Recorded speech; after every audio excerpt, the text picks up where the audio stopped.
Okay, what I thought we'd do is read from this book, 52 Ways to Live A Course in Miracles.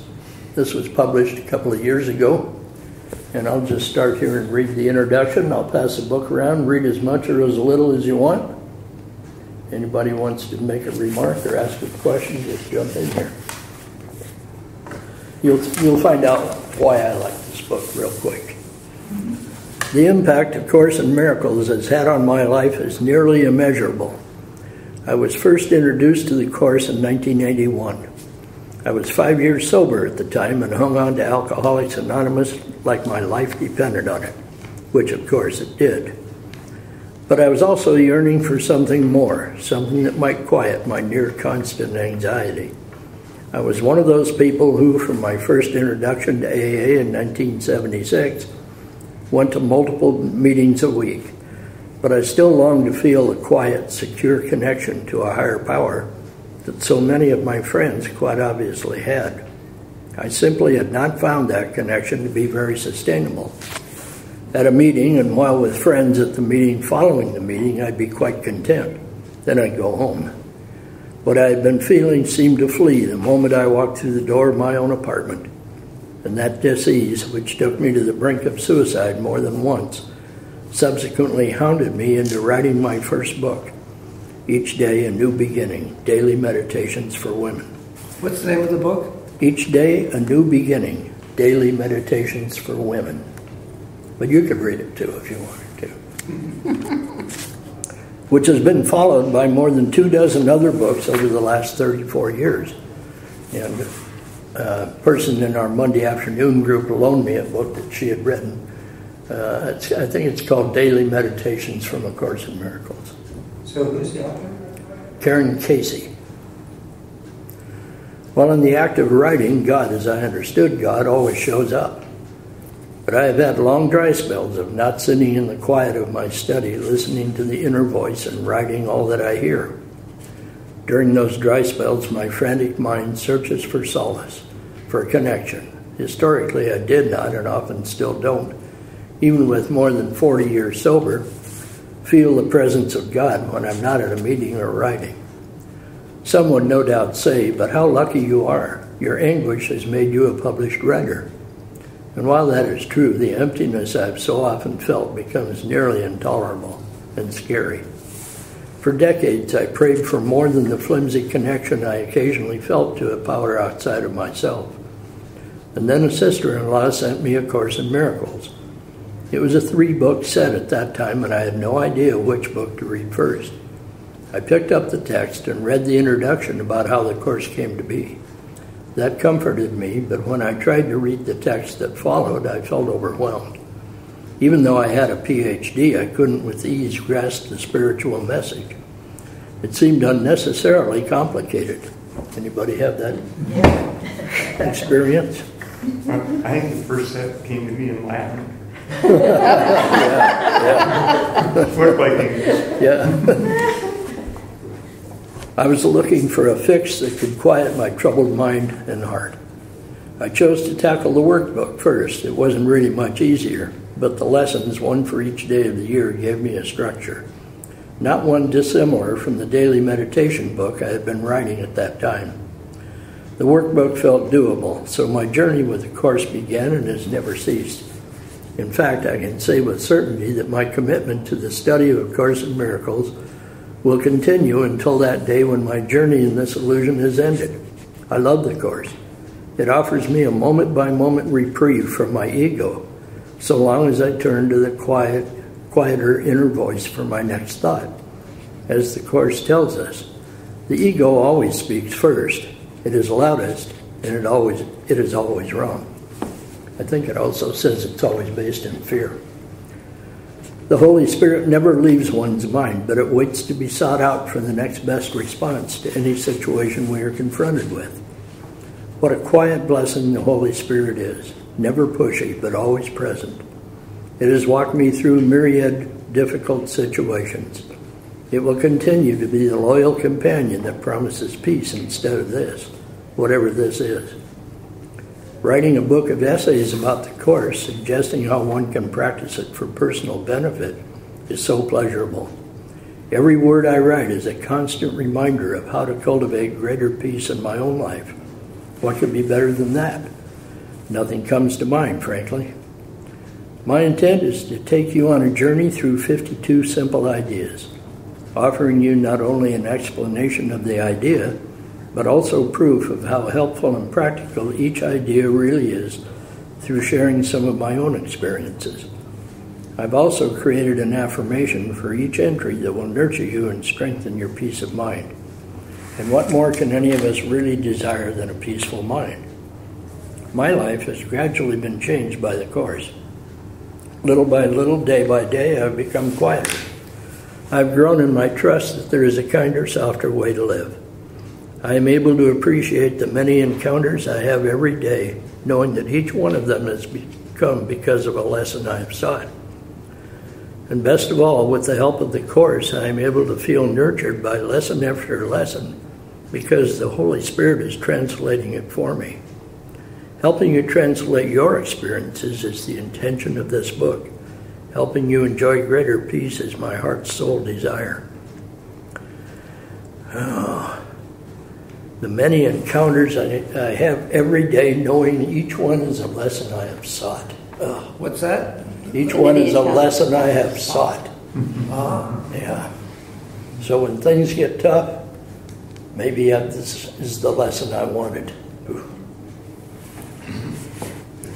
Everything is what you want.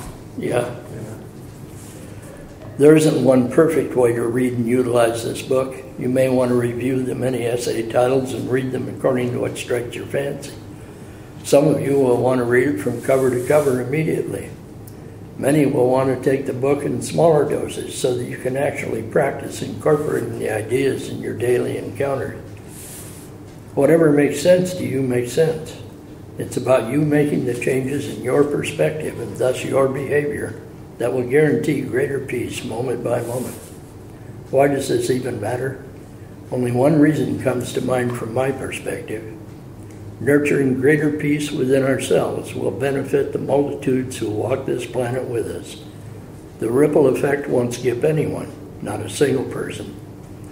And what this means is that each one of us who is determined to meet our contemporaries, our friends, our neighbors, the strangers among us, and even those few we may consider enemies, with love and acceptance, will have impacted the 7 billion who live here too, in ways we can only smile about. The question is, are you up to the task? Are you ready to be counted as a peacemaker? If the answer is yes, turn to Essay 1 and begin. My love goes full force out to each one of you as you attempt to make your mark. As Margaret Mead said so many years ago, never doubt that a small group of thoughtful, committed citizens can change the world. Indeed, it is the only thing that ever has. So, everybody ready to be a peacemaker? You know, one of the things that I've started doing in this last probably week, maybe a little bit more, but as I'm going to bed, I recount, try to visualize each of the people I've met that day. It's really a fascinating exercise. And one of the things it does, it makes me more aware as I go about my day, or makes me more aware how unaware. You know, like walking into the grocery store, we're going to get eggs. Man, I was back. How many people did I just pass? How many opportunities to join? How, you know, but then to review the people and at night and to feel those interactions, just try it. It's really, I'm finding a wonderful teacher and that's just life. When I go to bed at night, I say, what am I, I was so grateful for all the different things that happened. So I go back and look and say, oh, this came in today and this today. So it's very similar, Yeah. Yeah. It's Before I interesting. go to sleep. It's interesting, sorry to interrupt, but No. it's interesting that even the people that we don't meet, I mean, it's kind of like the collective belief systems, whatever, the collective consciousness, even though we don't meet everyone, that rubs off on the totality of the total consciousness, Yeah. which is kind of cool when you stop and think about it. You know, it's you think, well, I didn't do anybody else any good. Yeah, but we're energy, and Yeah. our energy goes out. Yeah, it's Yeah. all part of Right. the whole universe. So how can we make a difference with those people we pass in the grocery store? Right, and I think for me, what I'm finding is, am I feeling myself right here as I walk through the grocery store? Am I present? Or am I on a task? If I'm on a task, where's my awareness? Not present. Yeah, I mean, not, so for me, the settler, as you're saying, Dan, is far more heart-centered for me. Am I feeling even myself? Am I feeling just that energetic exchange in this moment that is my universe as I walk through the store? I mean, I can remember a time when I would walk through the store like that with a chip on my shoulder because I had a task to do. Yeah. Well, don't bother me, don't interfere with me while I'm on this mission. And the reactions would be just like that. They would be, well, I can tell you're an asshole, to me. But now it's like you have that interaction that's positive, and the reaction is the same way. I mean, it is. You make eye contact with people, and they smile. And before it was like, what's wrong with him, kind of thing. So, I forget where I read it, but where I was coming from when I asked you that question is I read this: just a smile can make a big difference in a person's life. Yep. And you ladies are great at it. Us guys are not that good at it. Somebody said a smile goes around the world 7 times before a curse gets out of bed. Well, all right. I love that. Yeah, that's I don't know great. where I heard that either, but I walked into QFC. I go every Friday after I get my hair done. So it was a couple of weeks ago, and I walked in, and this lady looked at me, and I was feeling good. I had my hair done, and she said, "Oh, your hair is so beautiful," she said. And we got into this wonderful conversation. I didn't know the lady. She was a gray-haired lady also. So but I mean, then you go walking through the store, and you're smiling at everything. It's a whole different feeling.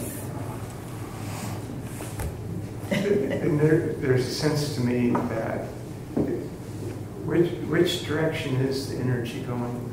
Is it going out, or am I receiving? Because it's all this good coming to me. All these people are coming to bless me.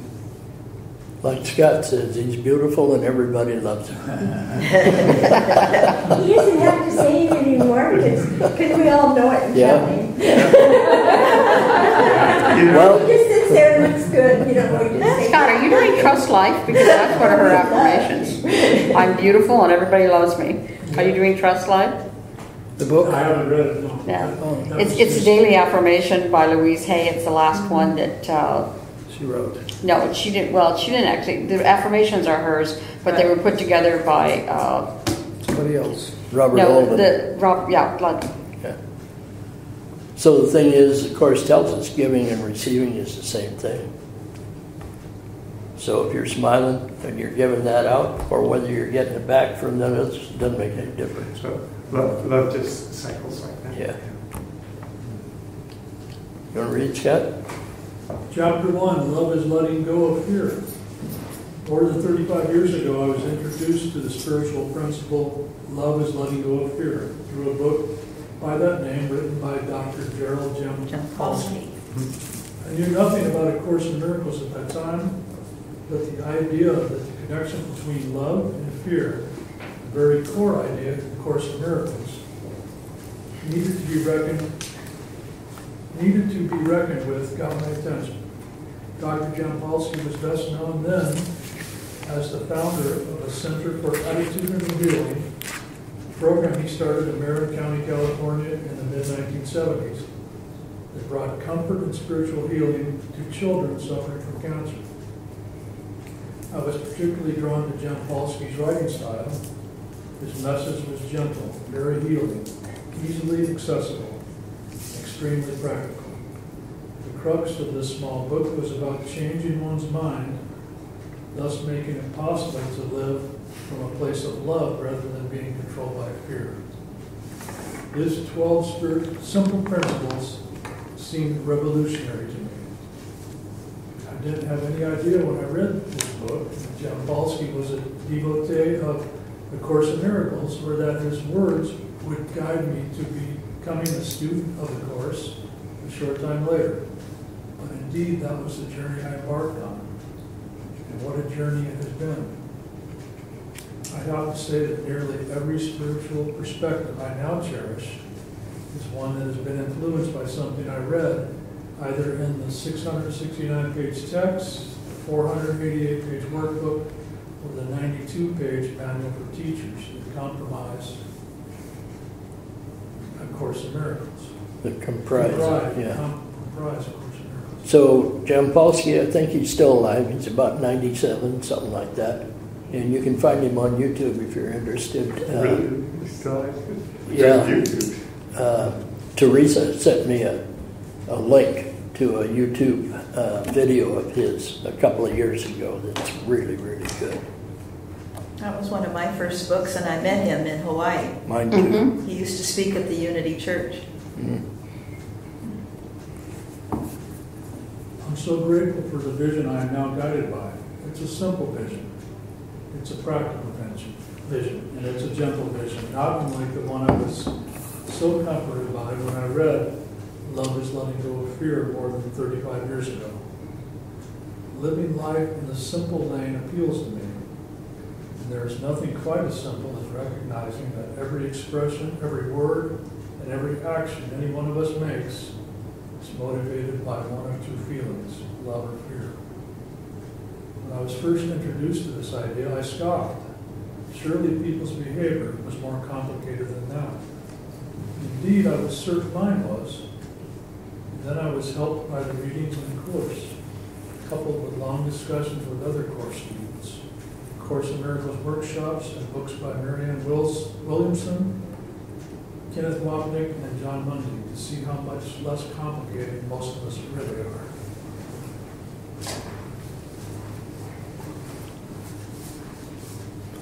Funny, before I even had any idea that I would be studying the Course in Miracles years ago, probably 2011, Laurel and I had just reunited. We'd lost track of each other since high school and junior high school.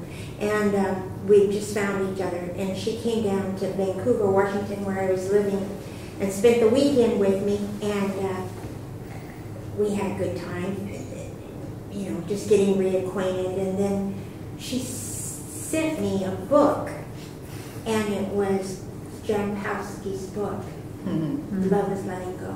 And she told me that she gave it, at that time she was still working and heading up recovery centers, and she gave it to all of her people that worked for her.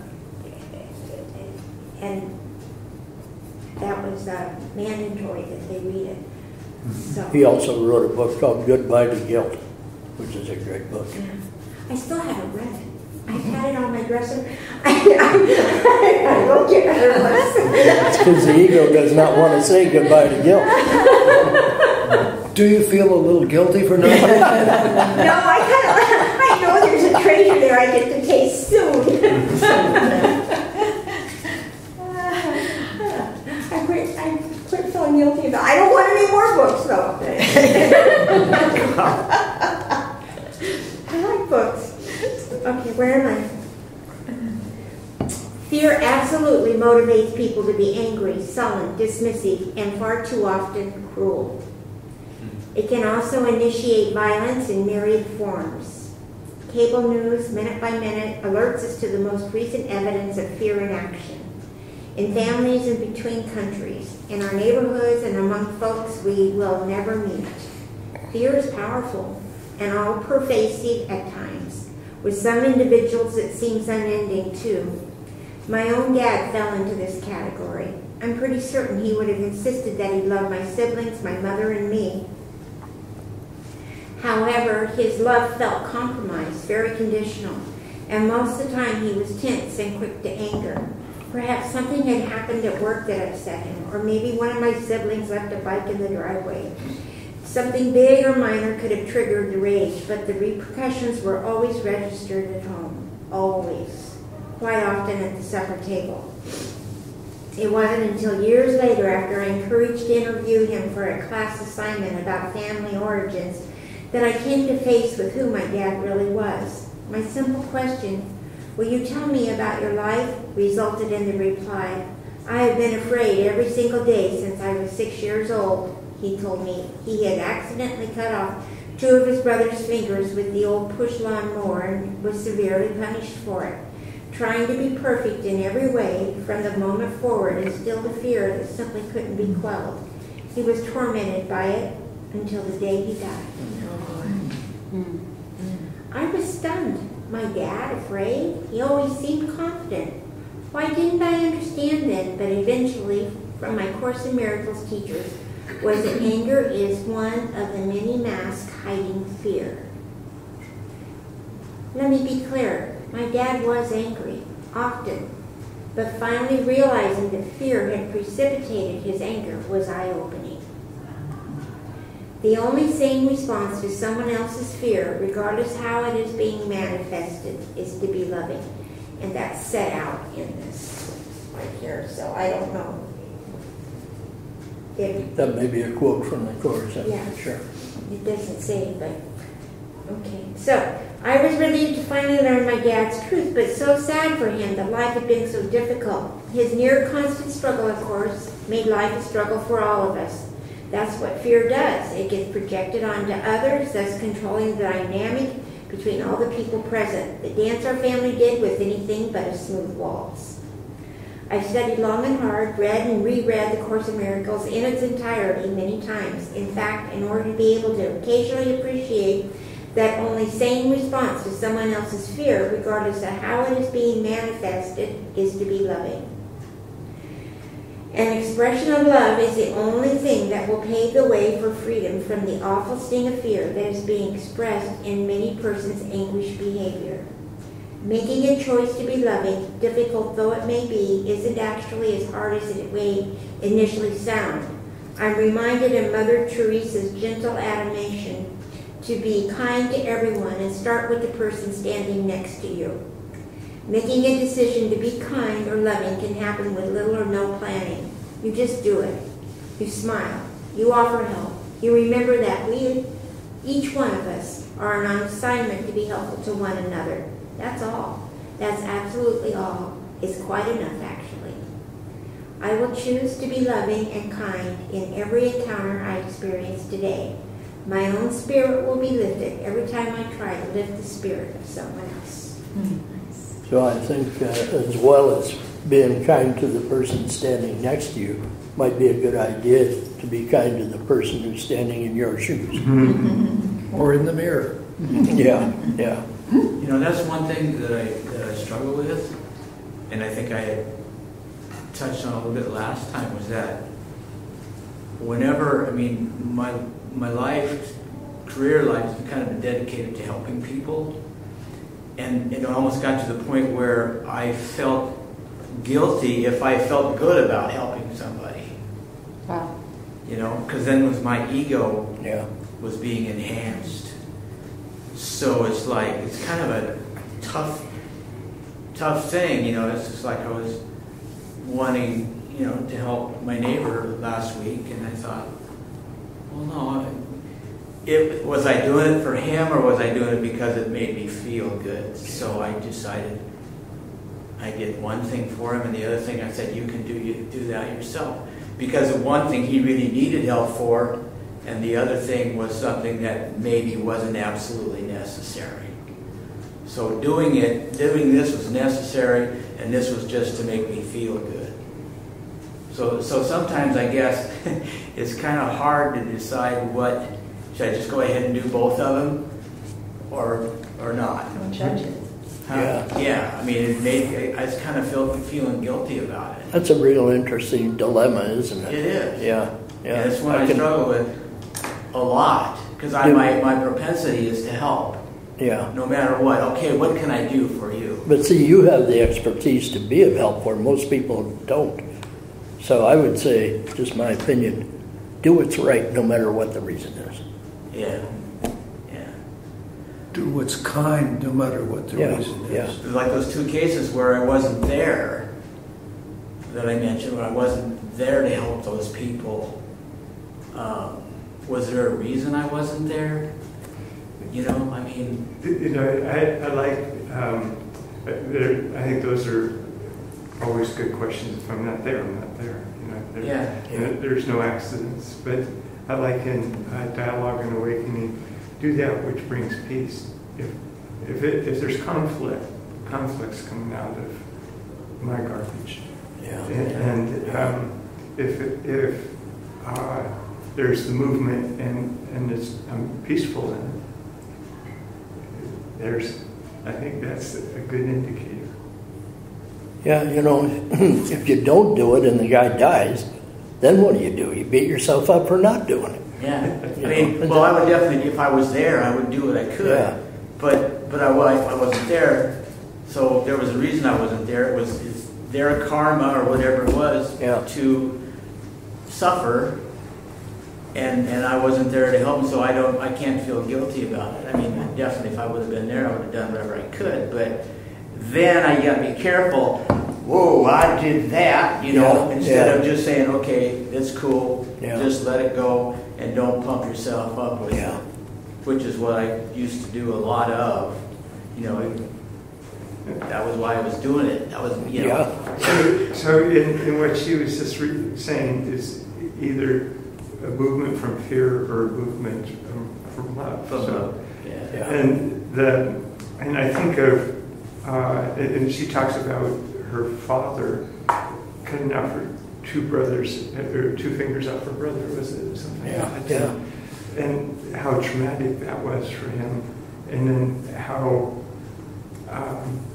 he internalized that, which then drove the rest of his life. And I think of my own life experience and the defining trauma and the fear that came, 1 minute your world's like this and the next minute it's dramatically different. And it's and the fear that instilled in me, I turned into being very productive. But it was about still around control and making sure that something like that wouldn't happen to my family, kinds of stuff. So it's interesting to see, and I've gotten a lot of praise for being able to run successful businesses and do different things. But it was still driven by this angst. And so not necessarily is these fearful things produce angry, it isn't destructive kinds of things. I think they're all destructive. It comes from fear at some point. I think too, even if the brother forgave him for cutting off his two fingers, he hasn't forgiven himself. That's the problem. And severely punished. Yeah. The parents didn't see the pain that it cost him to cut off. Yeah. Yeah, it's like he didn't do it on purpose. It's like I can, 6 years old. For some reason, I don't even think I even remember the incident that happened. But ever since I can remember being 6 years old, I've always been this kind of attention to detail kind of person. Because I always try to make everything, I don't want to make everything perfect so nothing happens. Yeah. And ever since I was that age, it's like, I wonder what the hell happened then, because something must have. Because I've been that way since, or maybe it was previous life, I don't know. But it's that kind of thing that you deal with the rest of your life. To this day, you know, I have the book straight, you know, stuff like that. And I'm working on not doing it. But, you know, watch it in a minute, it'll be back to straight. Well, that book that I talked about last week, Feelings Buried Alive Never Die, deals with that kind of stuff. yeah. What happened when you were 6 years older to this guy that cut his brother's fingers off? What happened that's still there running our life today? Yeah, we shut it out. We push it out. Yes. I don't remember it. Too painful to look at. Yes. And what did we start with in here?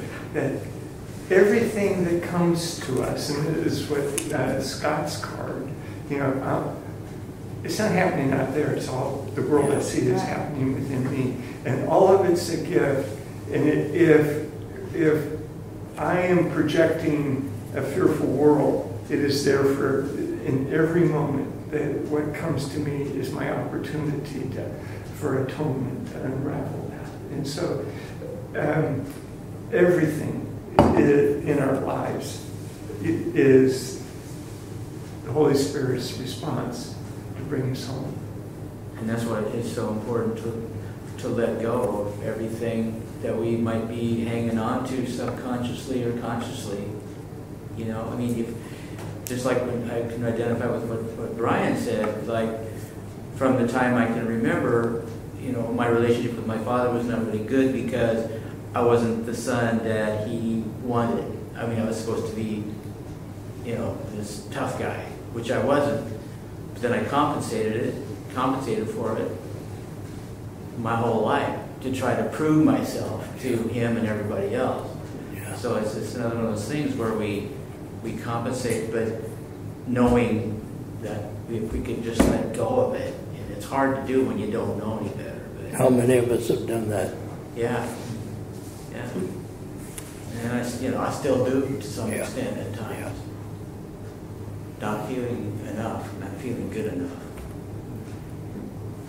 I think all those reactions, you know, are anger reactions. If we can own it, then there's the opportunity. Nobody does anything to us. No. Yeah. There's the gift in it. Yeah. It occurred to me some time ago that there has to come a point where you can look at that and say, it was exactly what I needed at that time, and now I've grown because of it, and then let it go. Yeah. Because if you remember it, you know, if you try to go back and bring it all up again because you still think you need to learn that lesson, maybe you're just spinning your wheels.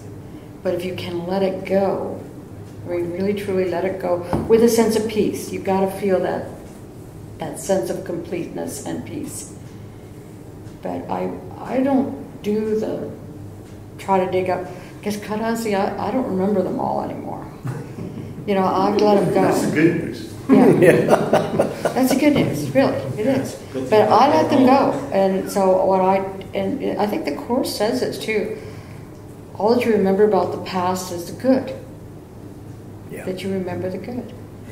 Yeah. Because sometimes, I mean, and yes, if you have something, if you feel stopped in your life and you feel you need to look at those things, definitely do.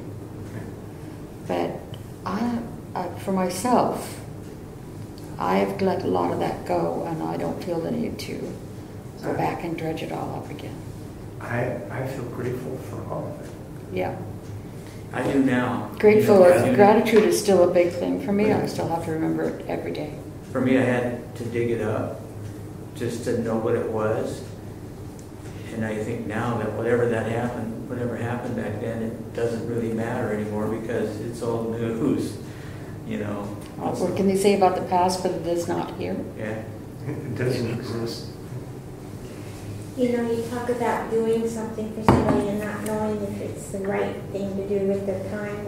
You know, I remember when I was a young mom, single, working full time, my mom would come over sometimes and I resented it. I thought she was shaming me. She'd come over and she'd wash my windows. You know, she'd wash my windows. And so finally I said, Mom, why, I'll get to it. Why are you doing this? And she says, well, I don't know what else to do to help. And she says, while I'm doing it, I'm praying.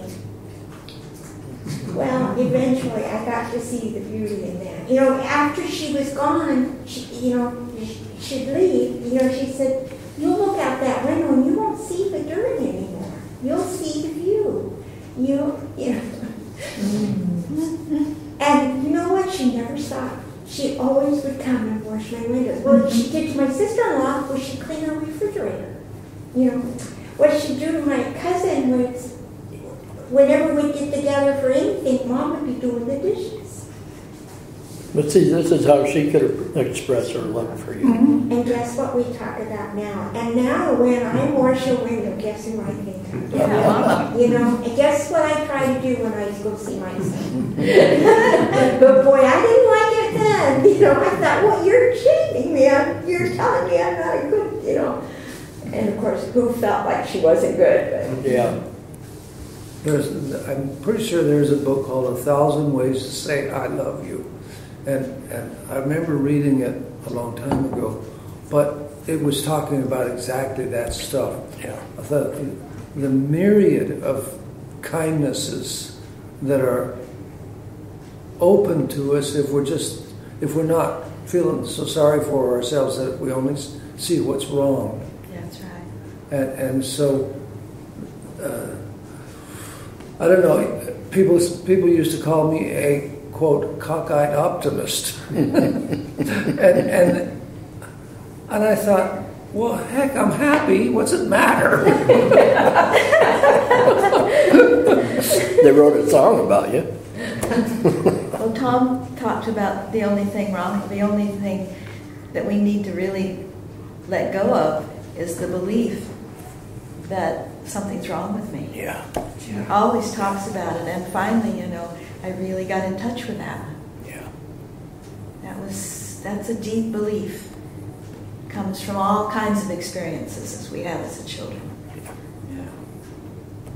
Shall we move on? Yep. Perfect one to come next. Every loving thought is true. Everything else is an appeal for healing and help. This principle is profound, deeply profound, I think. What it means is that any thought we hold that isn't loving is actually a cry for help. Yes, any thought. Those sneaky, quiet judgments, the unspoken put-downs, even our negative recollections about someone are all cries for help. What I say to you or about you mirrors who I am loud and clear in that moment. And when I am saying or thinking something that is not kind, I am in trouble, personally and spiritually in trouble, and I need help. How twisted our thinking becomes when we are afraid, when we're feeling less than others, or perhaps even more than someone else. The fact of the matter is, what I'm saying or thinking about you actually isn't about you at all. It's about me.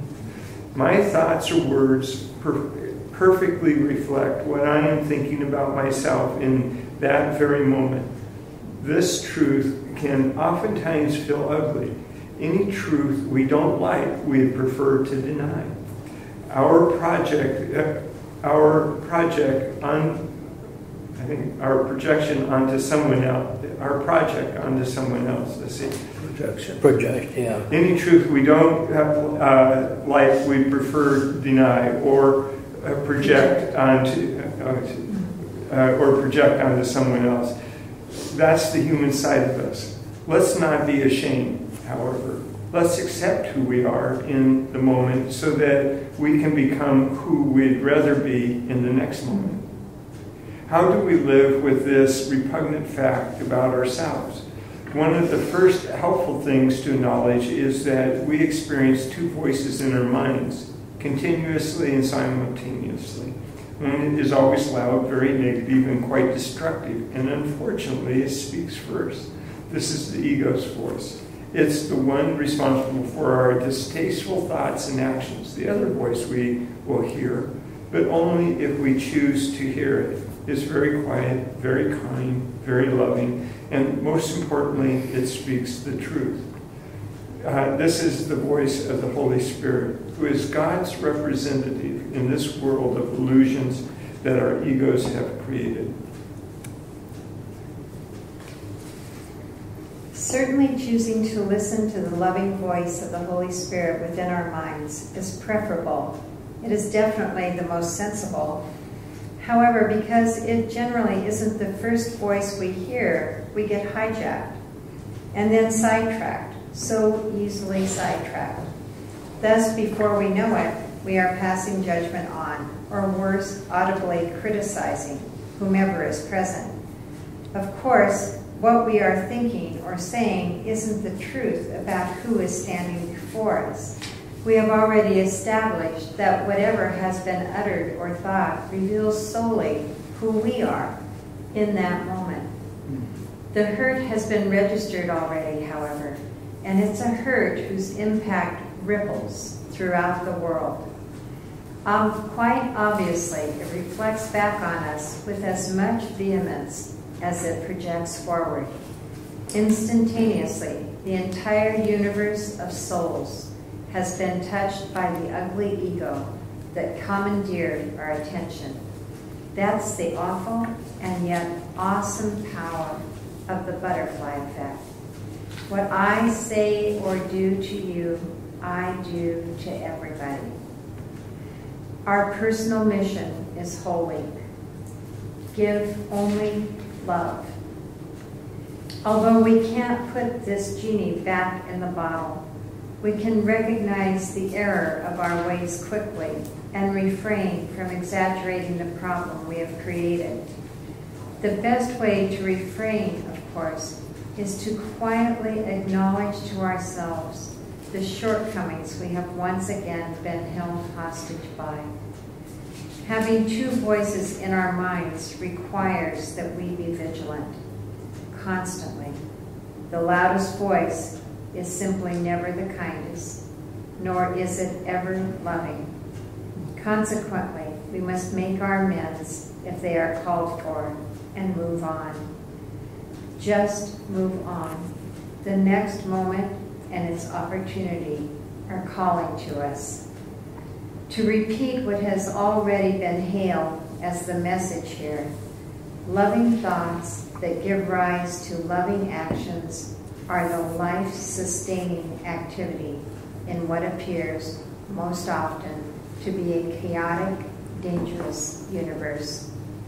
Our personal mission is holy. Give only love. And we accomplish this by making the choice to listen to that quieter voice. Not only will we be changed entirely, but the picture before our eyes will change entirely too. Indeed, only loving thoughts are deserving of us. Only loving thoughts, coupled with loving actions, are the gifts we must bestow on every soul we encounter.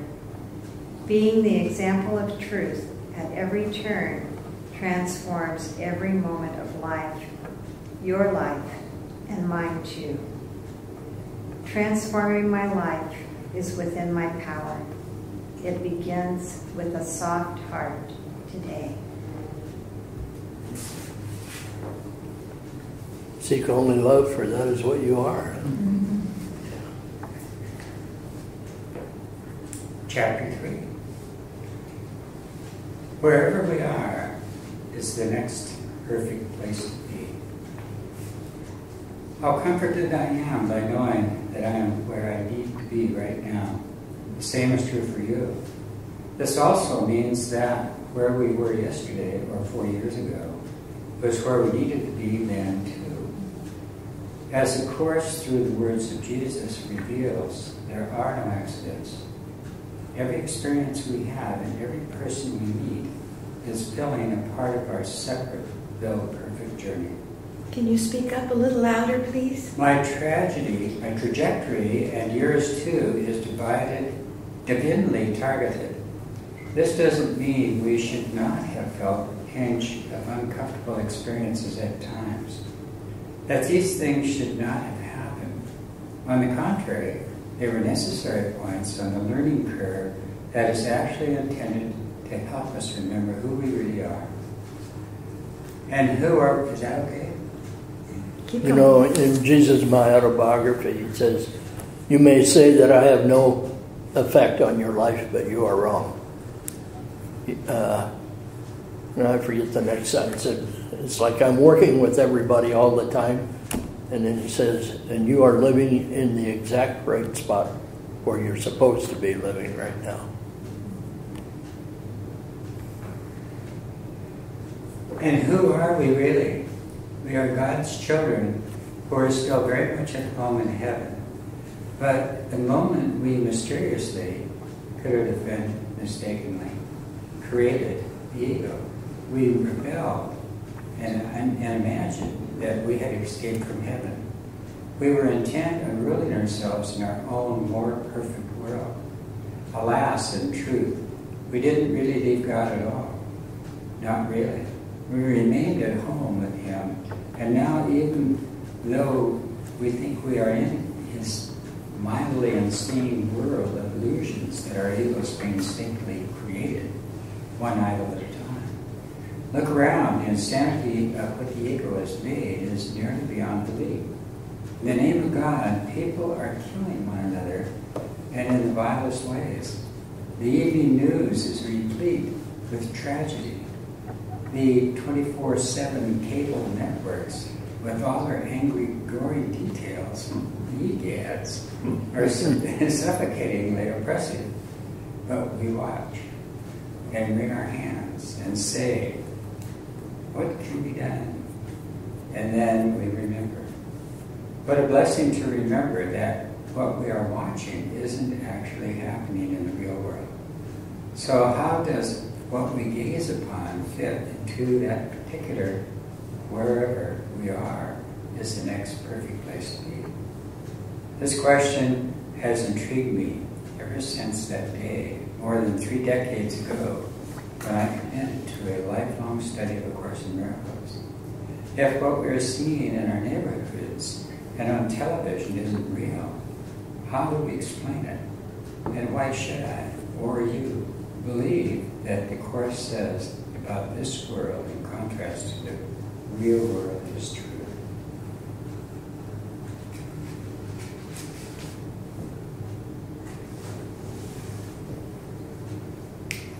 That quieter voice that always speaks truth helps us to lift our eyes above the fray, to seek the vision of Christ that is always present in every face.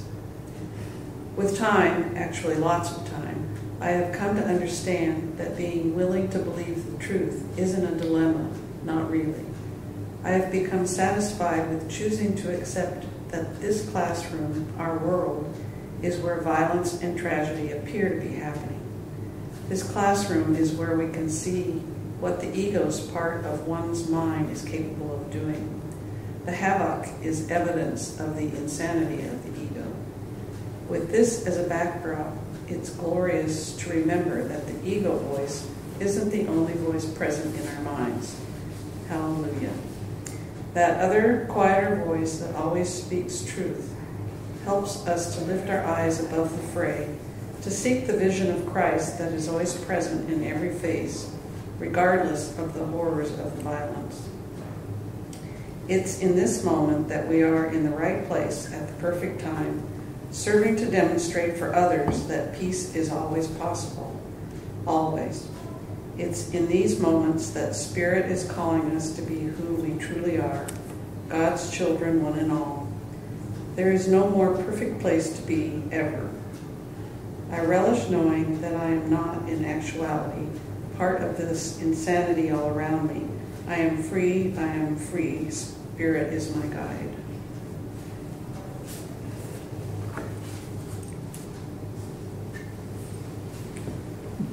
No experience is lacking in purpose. Every encounter is holy.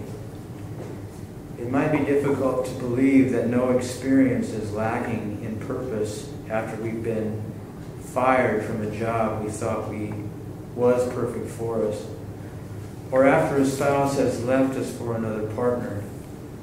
However, we are always experiencing exactly what we need to experience at exactly the right time.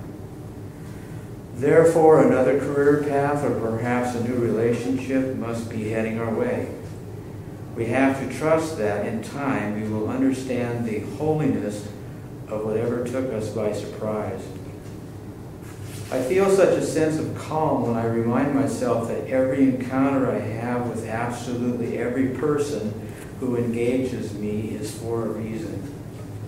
I don't need to know the reason, and I seldom do immediately, but the experience will eventually be understood as one of the necessary puzzle pieces completing the picture for me.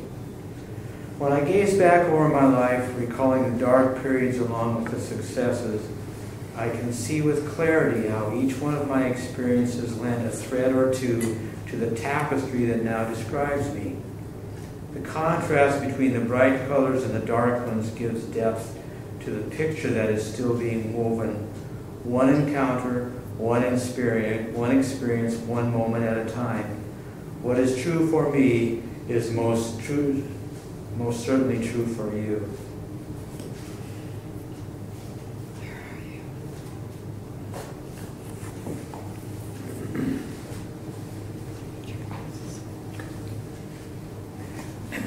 All the mean happenings along with the glorious interludes made their mark for a reason, and each reason is sacred. I was introduced to this idea many decades ago, although it didn't resonate with me then. The traumatic times surely weren't necessary, were they? The abuse, both emotional and sexual, could have been avoided. Wouldn't you agree? And yet hindsight has allowed me not only to understand the reasons for all those experiences, but I'm actually able to celebrate each one of them for the contribution it has made to the package that is Karen today.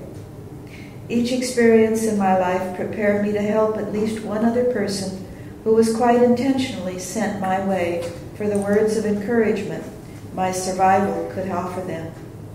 That's a beautiful way to make sense of our lives, I think. All the mean happenings along the glorious interludes made their mark for a reason, and each reason is sacred. I often wish I had known in my youth what I have learned to be true.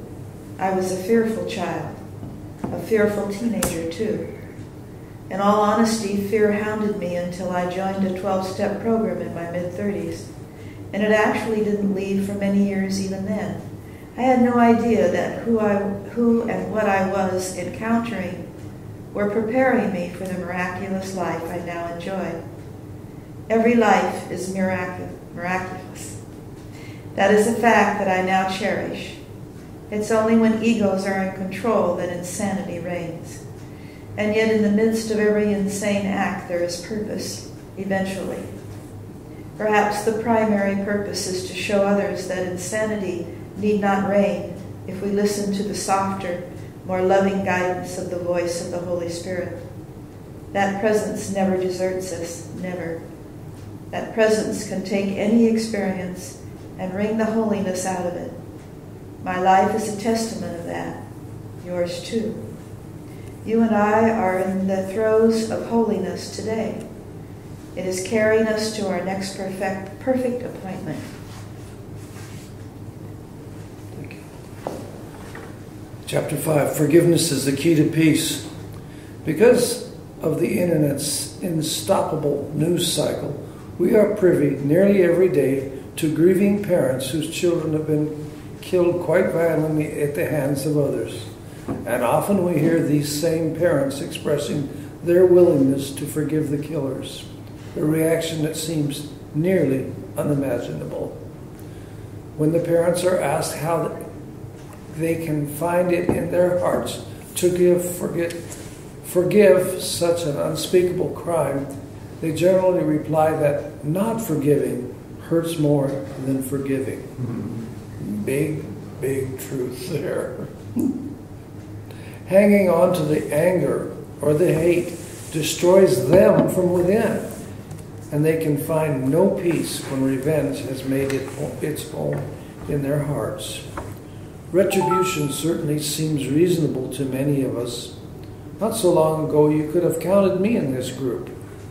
However, my developing spiritual education has offered me another perspective on a situation as grievous as the taking of a precious life. I have become willing to believe, although not without staunch resistance initially, that any act committed by someone that is not loving is actually a cry for help, a desperate cry for help.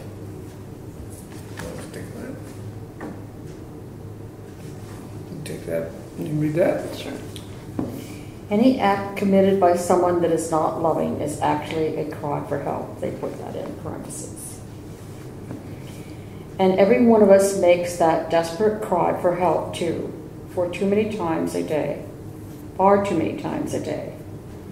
Perhaps our crime is a minor one, but it's still an unloving act, and that's sure sign of a cry for help. According to the Course, there is no measurable difference between a major infraction and a minor one. All unloving acts are considered equal, and all cries are for help. Let me read that again. All unloving acts are considered equal, and all are cries for help. The even more important fact we must wrap our minds around is that all unloving facts are evidence of fear. Unadulterated fear. This fact, a well-defined truth within A Course in Miracles belief system, was not even remotely acceptable to me when I first became a student. I simply could not fathom actually what not even and would not even consider that rage, regardless of how it was being expressed, indicated fear. Fear represented as a cry for help when it was being expressed so violently, so vehemently, was definitely a foreign idea to me. It wasn't until I became willing, little by little, to see it that way that I was moved to change my mind. I had always thought fear resulted in running away from a situation rather than facing it head-on in a mean or vicious way. How I have changed. How extremely different is the perspective I now treasure so dearly, and with such relief, such peace of mind. I observe the egos of others acting out in ways I used to. Let me assure you, lest I be misunderstood, my change of mind doesn't happen easily. Not at all. Maturity helped. Daily study helped. Prayer and meditation helped too. And reaping the benefits of being willing to see differently greatly helped. But most of all, truly seeking to listen to the quieter inner voice of the Holy Spirit cultivated the real change that has blessed my life, every aspect of my life. Being willing to forgive the actions of others, whomever those others are, knowing that what any one person does could be replicated by every other person too, almost moves me to tears. For certain, it moves me to a quiet inner space, an inner space that sways to and fro in a peaceful way. So much has changed in my life since I became willing to admit that no one of us is better than the worst of us, that we are one indeed, we are one. Even during those times when I can't wrap my mind around the truth of this idea, those instances when unspeakable acts are being committed by the strong against the weak, I have become willing to take a deep breath and say, yes, I am him, I am her, and we are worthy of forgiveness. The forgiving heart is the balm that changes the world, changes the winds of the universe.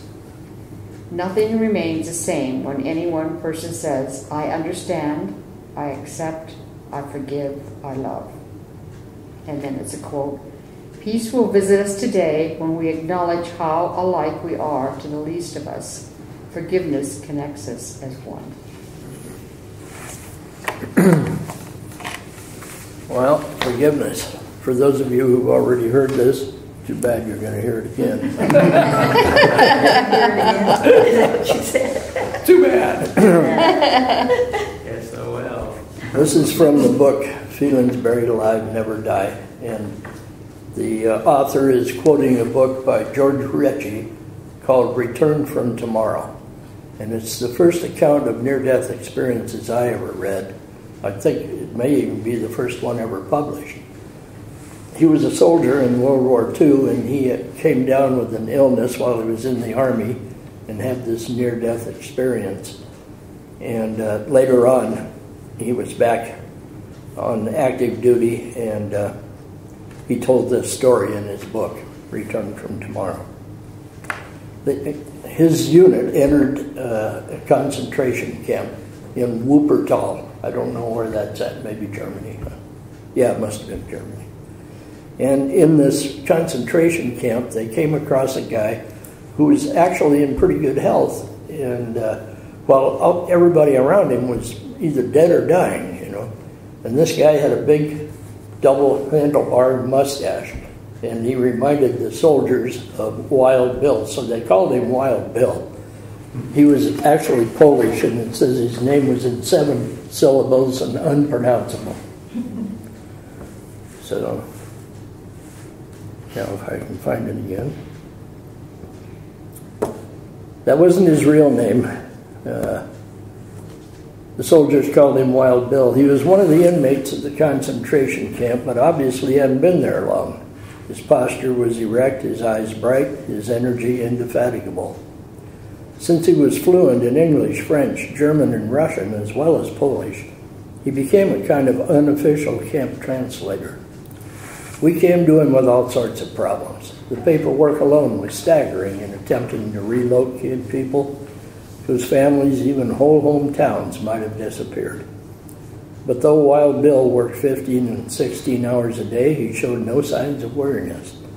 While the rest of us were drooping with fatigue, he seemed to gain strength. "We have time for this old fellow," he'd say. "He's been waiting to see us all day."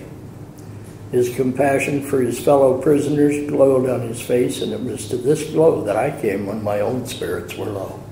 And that's he's going to the inmate at the concentration camp to get lifted up. So I was astonished to learn when Wild Bill's own papers came before us one day that he had been in Wuppertal since 1939. For 6 years he had lived on the same starvation diet, slept in the same airless and disease-ridden barracks as everyone else, but without the least physical or mental deterioration.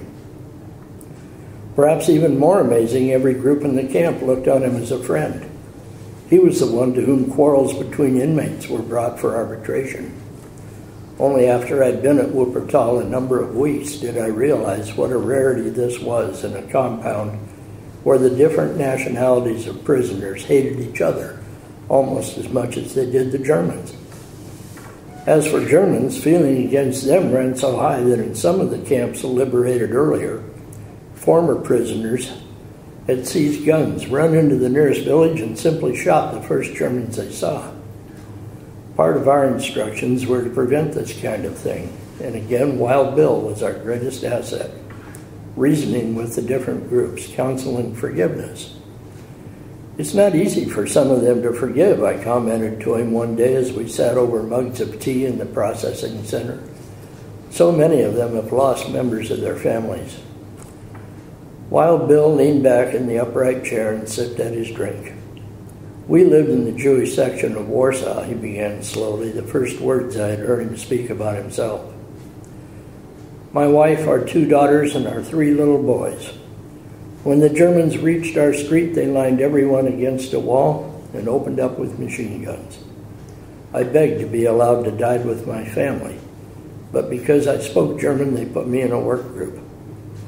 He paused, perhaps seeing again his wife and 5 children. "I had to decide right then," he continued, "whether to let myself hate the soldiers who had done this. It was an easy decision, really. I was a lawyer. In my practice, I had seen too often what hate could do to people's minds and bodies. Hate had just killed the 6 people who mattered most to me in the world. I decided then that I would spend the rest of my life, whether it was a few days or many years, loving every person I came in contact with. Loving every person. This was the power that had kept a man well in the face of every privation." Note, Wild Bill lived on the same starvation diet, slept in the same airless and disease-ridden barracks as everyone else, but without the least physical or mental deterioration. How amazing. Wild Bill's attitude, the feeling in his heart-mind, was one of pure and simple love. He loved every person with whom he came in contact. And in order to exhibit this kind of love, he would have had to forgive. What a graphic example of the profound and magnificent power of forgiveness and love. Negative feelings, thoughts, and attitudes eat at our body. Positive feelings, thoughts, and attitudes feed our body, nourish our body, sustain our body. If you are sincere in your desire to overcome any prejudice or hatred you may be carrying around in your heart, but are having a difficult time accomplishing this, may I suggest that using the script is one of the best avenues you could take to changing that negative energy inside you. The script is in that book, Feelings Buried Alive, Never Die. They tell you how to use it. The freedom and release you would receive by doing this is worth more than anything money can buy. Isn't that a powerful story?